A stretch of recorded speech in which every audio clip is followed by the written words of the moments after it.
Halo, bertemu lagi dengan saya Taufik. Tentunya di Knel CTM Channel. Semoga yang nonton video ini diberikan kesehatan dan dimudahkan rizkinya, amin.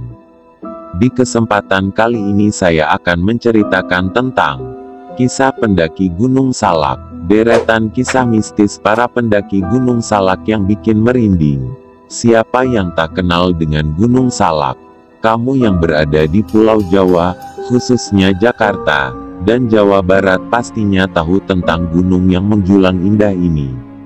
Secara administratif, Gunung Salak masuk ke dalam dua wilayah, yaitu Bogor dan Sukabumi. Berdiri dengan gagah berhias hutan yang lebat, Gunung Salak berada di bawah pengelolaan Perum Perhutani KPH dan menjadi salah satu wilayah konservasi milik pemerintah dengan tajuk Taman Nasional Gunung Halimun Salak. Walau memiliki nama yang terdengar mirip seperti buah, ternyata Gunung Salak tidak punya hubungan dengan salak. Nama Salak yang disematkan pada gunung di kawasan Jawa Barat ini berasal dari bahasa Sanskerta, Salaka, yang berarti perak. Sehingga nama Gunung Salak dapat diartikan sebagai Gunung Perak. Menurut kepercayaan Sunda, Gunung Salak dianggap sebagai salah satu gunung suci, karena menjadi tempat menghilangnya Prabu Siliwangi, pendiri kerajaan Pajajaran, sekaligus lokasi turun dan bersemayamnya para Batara dari Kayangan. Menyimpan sejumlah destinasi unik dan menawan khas gunung tropis, Gunung Salak ternyata tak lepas dari predikat angker. Bukan hanya karena Gunung Salak menjadi lokasi jatuhnya pesawat Sukhoi Super Jet-100 yang menewaskan 45 orang pada 2012 silam, tapi juga karena berbagai cerita yang datang dari pendaki maupun penduduk setempat. Kisah-kisah mistis di gunung yang memiliki ketinggian 2211 meter di atas permukaan laut ini hadir mengalir dan menjadi sekelumit kisah folklore. Mulai dari cerita tentang nenek renta berusia sekitar 80 tahunan yang tinggal di sisi tebing, suara wanita menjerit minta tolong di kawasan jatuhnya pesawat Sukhoi, hingga suara gamelan yang mengalun di tengah gunung menjadi sedikit cerita dari berbagai kisah yang dituturkan terkait betapa angkernya Gunung Salak. Selain itu, masih ada lagi kisah seram lainnya. Misalnya saja para pendaki yang hilang saat sedang mendaki, binatang gaib berukuran besar yang entah muncul dari mana, dan misteri puncak Manik. Manik merupakan nama salah satu puncak dari 4 puncak Gunung Salak yang dipercaya menjadi kawasan kerajaan gaib Pajajaran.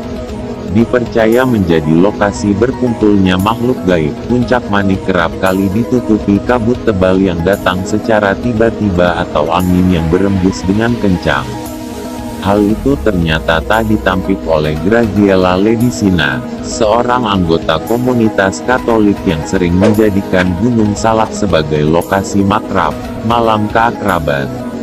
Alasan dipilihnya Gunung Salak sebagai venue acara kemahasiswaan tersebut adalah karena lokasinya yang tidak terlalu jauh dari Jakarta, dan trek campingnya yang tidak sulit.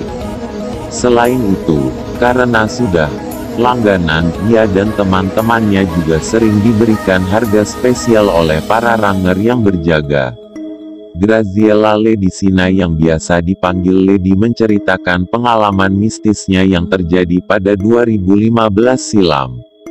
Kala itu ia tengah mengadakan makrab, malam keakraban, bersama anggota komunitas muda Katolik, KMK, kampusnya.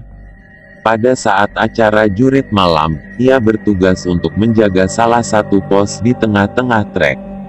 Sebelum acara dimulai sebenarnya ia dan beberapa temannya sudah memiliki perasaan tidak enak, hanya saja perasaan itu ditepisnya.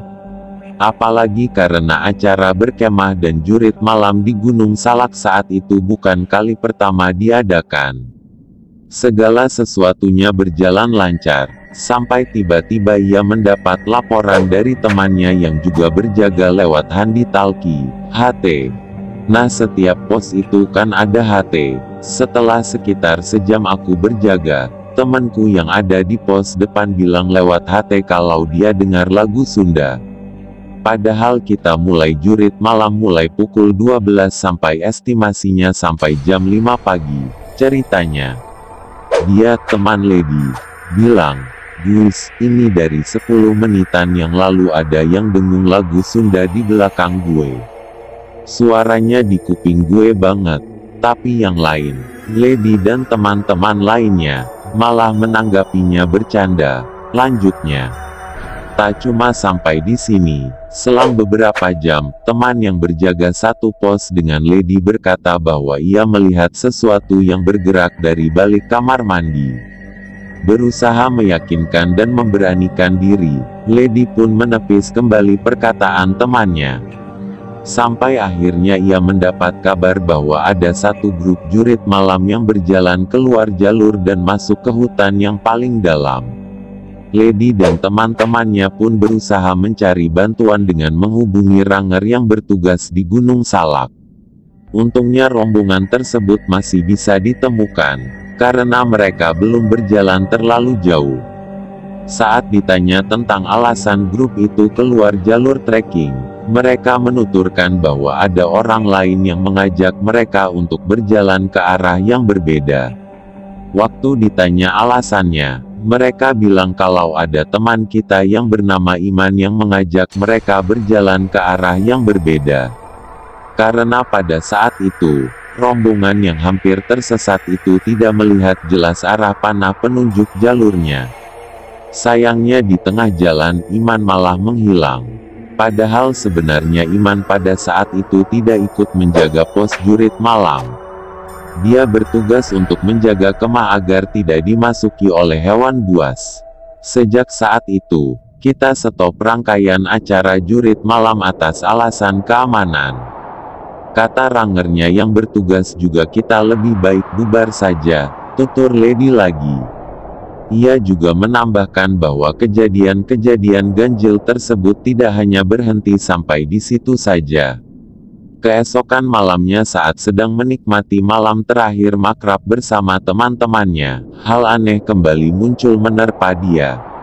Waktu malam terakhir makrab, pas lagi asyik bernyanyi bersama di acara api unggun, tiba-tiba apinya mati seketika kayak disiram air dari atas. Padahal tadinya api unggunnya sengaja dibuat besar dengan menggunakan kayu tebal dari batang pohon. Mendadak kita semua clueless mau gimana, dan akhirnya pada malam itu juga kita tinggalin camp dan balik ke Jakarta, ceritanya. Percaya atau tidak, kisah-kisah mistis Gunung Salak terjadi bukan hanya pada satu atau dua orang saja. Meski sudah ada ilmu pengetahuan dan studi yang mencoba membuktikan, kejadian ini masih menjadi sebuah misteri yang belum dapat dipecahkan. Sekian dari saya Taufik, CTM Channel. Jika kalian suka dengan video ini alangkah baiknya klik tombol like, subscribe, dan aktifkan loncengnya agar kalian tidak ketinggal cerita-cerita selanjutnya dari CTM Channel.